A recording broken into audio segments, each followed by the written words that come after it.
Welcome back to another episode of Rock Boys Football, Florida, Georgia. Dill, every single year, just must-watch TV if you're a college football fan. But I think more excitingly, like both teams coming off a little bit of momentum. So both teams are coming off buys, but before the buys, like I think both these teams have some reason to be confident heading into this matchup. Obviously, starting with Georgia, the number 2 team in the country, coming off a road win against Texas, where you just physically imposed your will. You look at Florida, Dill, they're sitting here 4-3. All 3 losses on the season have been to top 10 ranked teams in the country in Miami, Texas A&M, and Tennessee.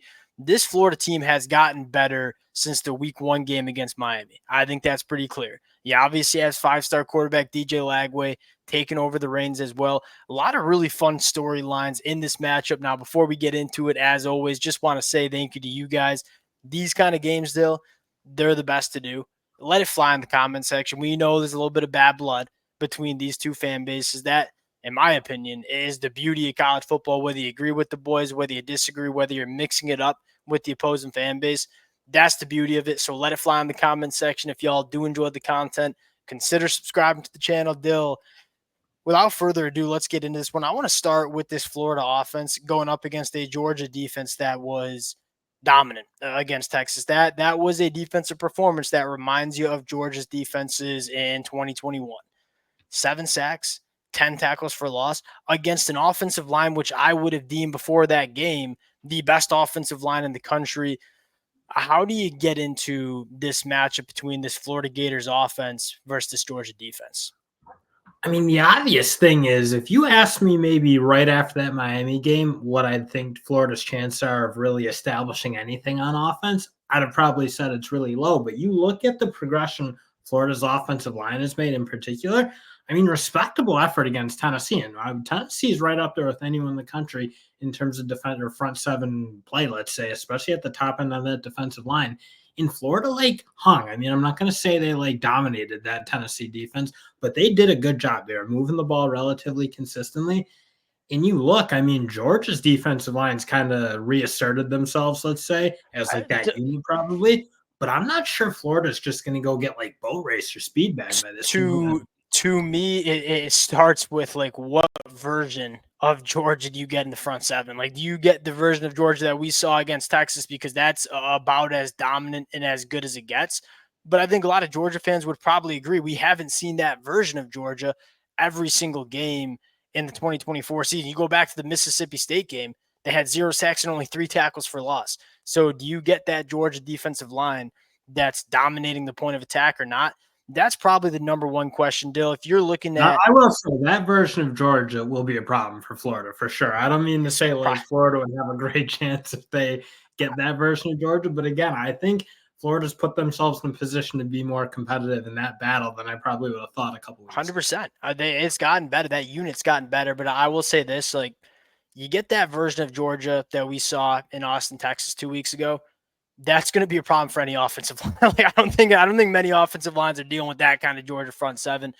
Dill, two keys that I'm looking at in this matchup. One, can Florida run the football just decently effective? I'm not looking for Florida to run the football for 300 yards.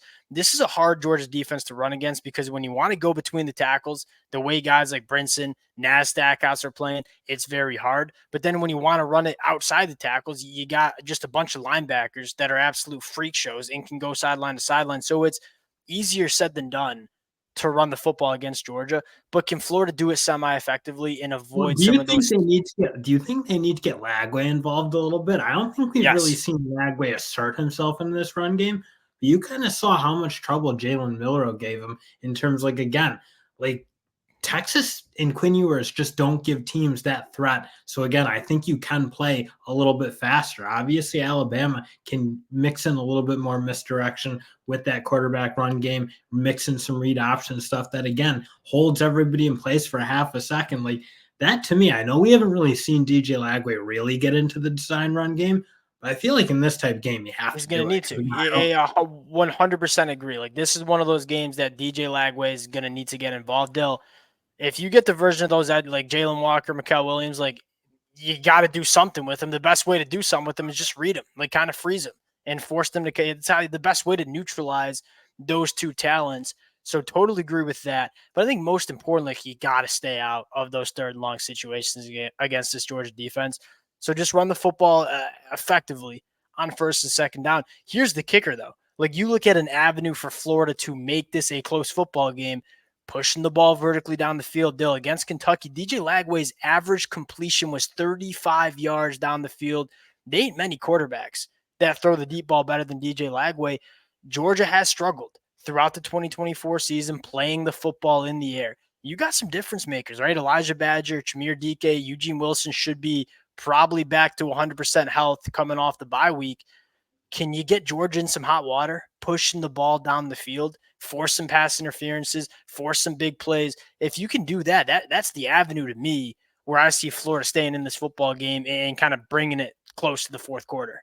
Because again, he can really make those defensive backs have to track the ball in a way that not a lot of quarterbacks can. Just, I mean, he can put it way up there. He can throw it a million miles. It's like, again, you've obviously seen Dalen Everett and Humphreys struggle a little bit doing those type of things. And I think they had a better game against Texas. Yes, like, that's agreed. moving in the right direction.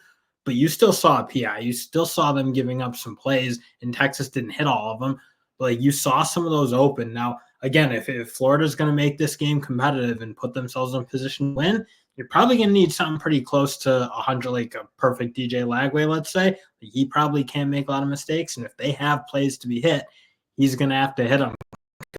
Because, again, like, you look, at the end of the day, I mean, of course, Georgia still kind of overmatches this Florida offense, I think, just person to person. But, again, DJ Lagway and some of those receivers, they have the ability to do some really special things. They're going to need to do probably a lot of them because, again, this is what excites Florida fans about DJ, though. Like, I think he's a quarterback that can give you a chance in these football games where Graham Mertz, yeah, he might be a little bit more consistent, but it's hard to see Florida having a chance to win this football game with Graham Mertz at quarterback. But given DJ Lagway's there, yeah, you might get a little bit more of a roller coaster ride. But if you can catch a high in this football game, I do think DJ Lagway can make some plays that can keep Florida in this. Now, flipping the sides, Dale, I think the biggest key here, can Georgia, especially coming off a bye, it just felt like this offensive line was like they're all just wearing Band-Aids right now. Like, they were not healthy over the last couple of weeks. Coming off a bye, getting closer to 100% on the offensive line, can you establish the run against Florida? Because I continue to think that the weakest part about Florida, the biggest question mark a lot of Florida fans might have is the depth on the defensive line. Like, can you run it 40 plus times, make those big bodies on the defensive line for Florida, play a lot of snaps in this football game, and kind of just grind Florida down? That is, if I'm Georgia, I'm trying to go back to what we saw in 2021 and 2022 and just kind of grind this team down into the dirt. That's probably the avenue that you want to take if you're Georgia on the offensive side of the ball. And the one thing Florida's been able to do a little bit is they have started to create a little bit of more negative plays and keep teams off schedule. Yeah. Like, I thought they did a pretty decent job against even Tennessee doing that. Like, they didn't let Tennessee just manhandle them up front and move the ball really consistently. Like, they put Nico into some bad spots and took advantage of it. So again, like, you just talk about what Florida's doing in the progression they've made just from a physicality standpoint on both sides of the ball. But I think, again, you seeing it in that linebacker room, like Shamar James having a really, really good game, Pop Howard really coming along, I think, the way you want.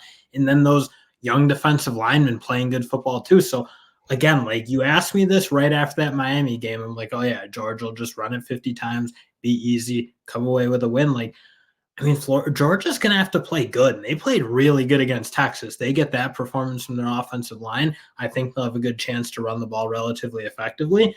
But I don't think Georgia can have like such an off game right now in this football game. And I think the second storyline is when you run the football, you get the best out of Carson Beck. He likes working play action, likes work in the middle of the field. If you're Georgia, like, your goal in this football game is to get the version of Carson Beck that we've seen in 20. Like, we know that version's in there. You just haven't really seen it on a consistent basis in 2024.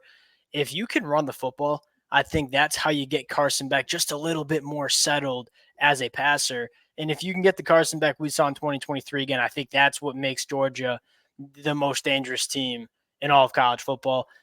Lasting turnovers. Like, Florida's getting their hands on a lot of footballs. Carson Beck has been loose with the football the last couple of games.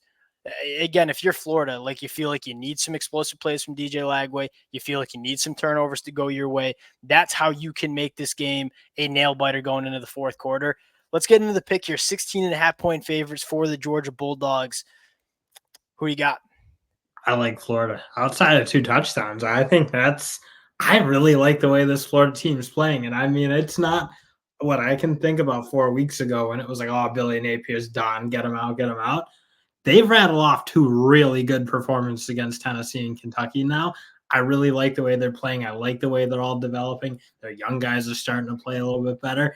In DJ Lagway, I just feel like he gives you a chance for some magic. Like Graham Mertz is a good quarterback, but he'd need to be a good quarterback on a good team. I don't think he can give them that magic to go and challenge Georgia in this type of football game, especially if Georgia plays well. But again, Lagway is like unique talent at the quarterback spot. I think can give them a chance, like a puncher's chance to be competitive in this football game. So I'll take them outside of 2 points. Yeah, I ain't betting against that version of Kirby Smart and that version of Georgia. Like the time I saw Kirby Smart give that post-game interview on the field of Texas, like that's the last image I see in my mind. I ain't betting against Georgia there, and I ain't betting against the version of that Georgia defense that we just saw in Austin, especially coming off a bye. Probably the healthiest this team has been. And this is just how Georgia works. Like, I feel like they beat the hell out of each other in fall camp. They start seasons relatively banged up, and then they start getting healthy towards the back half, and they start becoming a buzzsaw.